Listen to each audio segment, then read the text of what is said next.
अस्सलाम वालेकुम। मैं मुंशी मिटवर बाबा आला मौजू कलाम। वाह कंहिं ख़ूब चयो आहे को सुठो मुख़लिस यार दोस्त हुअणु घुरिजे। यकीन करियो जंहिं ॾुखे वक़्त में साठ हुअणु घुरिजे। वाह कंहिं ख़ूब चयो आहे को सुठो मुख़लिस यार दोस्त हुअणु घुरिजे।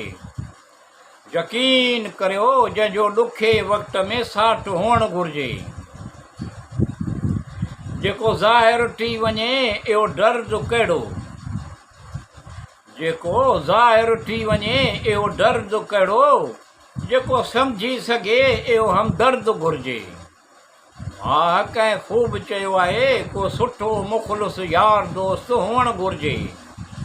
यकीन करियो जंहिंजो ॾुखे वक़्त में साठ हुअणु घुरिजे।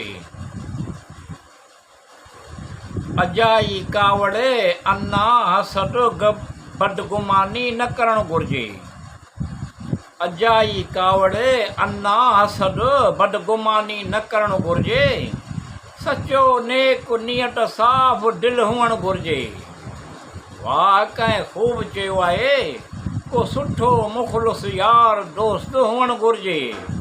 यकीन करियो जंहिंजो ॾुखे वक़्त में साठ हुअणु घुरिजे।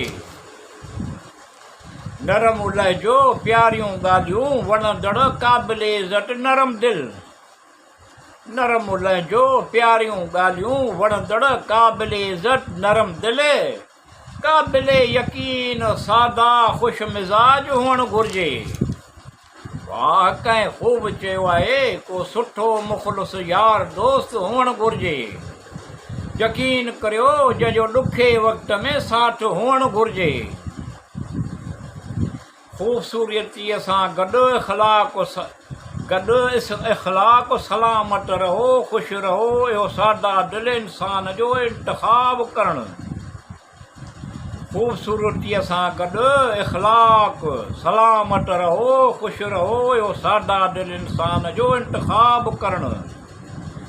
बाकिरदार सुठो इंसान हमेशह सुठो इंसान हूंदो आहे। मुसबत रवैयो हुअणु घुरिजे। हा कंहिं ख़ूब चयो आहे को सुठो मुख़लिस यार दोस्त हुअणु घुरिजे। यकीन करियो जंहिंजो ॾुखे वक़्त में साठ हुअणु घुरिजे।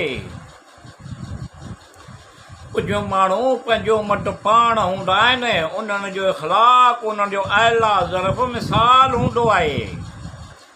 कुझु माण्हू पंहिंजो मट पाण हूंदा आहिनि, उन्हनि जो इख़लाक़ उन्हनि जो आला ज़रफ़ मिसाल हूंदो आहे।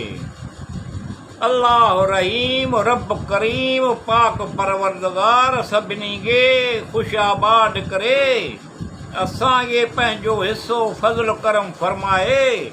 अहिड़ो असां लाइ तमामु घणो ख़ासि हुअणु घुरिजे। वाह कंहिं ख़ूब चयो आहे को सुठो मुख़लिस यार दोस्त हुअणु घुरिजे। यकीन करियो जंहिंजो ॾुखे वक़्त में साठ हुअणु घुरिजे।